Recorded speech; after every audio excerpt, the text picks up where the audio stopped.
Facebook ধন্যবাদ মেটাকে আমাদেরকে এত সুন্দর একটা সুযোগ করে দিয়েছে, বিভিন্ন জায়গাতে আমরা ব্লগ বানাইতে পারি ফেসবুকের মাধ্যমে। তো আজকে চলে আসলাম মূলা ক্ষেত নিয়ে একটু ব্লগ বানাবো। তো আসলে এই মূলা ক্ষেতটা দেখেন একটু ভাই, দেখেন মূলা যেহেতু এখন সস্তা হয়ে গেছে, দেখেন চারদিক দিয়ে মূলা পড়ে আছে, কিন্তু দেখেন ক্ষেতের চারদিক দিয়ে কিন্তু মূলাগুলা পড়ে আছে, কিন্তু এখন মূলা খায় না।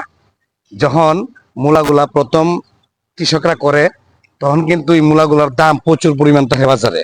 আপনারা দেখতেই পান যে বাজারে গেলে পরে যখন মূলাগুলা নতুন উঠে, তখন কিন্তু বাজারে মূলার খুব দাম, বেশিরভাগ দাম। কিন্তু দেখেন কত বড় মূলাটা হয়ে আছে, দেখেন আপনি কত বড় মূলাটা হয়ে আছে।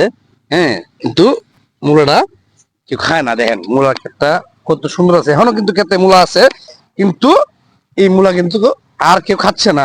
তাই মূলা ক্ষেত এই ক্ষেতে ভরে রয়েছে মূলাগুলা, দেখতে পাচ্ছেন। দেখাও ভাই একটু আবারও, এই যে পুরাটা ক্ষেতে মূলাগুলা ভরে আছে দেখেন। তো এই মূলাগুলাতে আর কেউ ধরে না। তো আসলে জিনিস সস্তা হয়ে গেলে নাই, তো সেই মানুষেরও একটা সময় যখন মানুষ বুড়া হয়ে যায়, বয়স্ক হয়ে যায়, তখন মানুষেরও সেম দাম থাকে না। তো যাই হোক, আমরা বিভিন্ন জিনিস নিয়ে ব্লগ বানানোর চেষ্টা করি আপনাদেরকে উপহার দেওয়ার জন্য।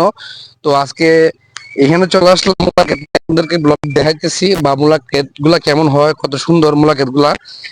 আগের দিনে তো অনেক বাচ্চা তো মনে করেন মূলা ক্ষেত গুলা দেখেন না, যে মূলা ক্ষেত গুলা কেমন হয়। এই যে দেখেন কত সুন্দর মূলাটা, দেখেন কত সুন্দর, এই যে কত মোটা মূলাটা, কিন্তু মূলা গুলা আপনারা খায় না। তো যাই হোক, আমরা মূলা ক্ষেত নিয়ে একটা ব্লগ বানানোর চেষ্টা করছিলাম। তো মূলা ক্ষেতটা কেমন হলো অবশ্যই কমেন্ট করে জানাবেন। আর বিশেষ করে আমাদেরকে ভালোবাসা দিয়ে পাশে রাখবেন সবসময়। আমরা বিভিন্ন জায়গাতে যাই, আপনাদেরকে ব্লগের মাধ্যমে তুলে ধরি অনেক কিছু।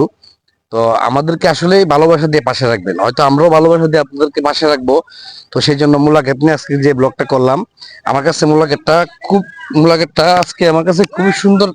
আমার কাছে আজকে মূলা ক্ষেতটা খুবই সুন্দর লাগছে। এবং মূলা যেগুলো দেখছেন নি, কত বড় বড় মূলাগুলো আপনাদেরকে দেখাইলাম। তো যাই হোক গাইস, আজকের মতো এখানেই বিদায় নিলাম।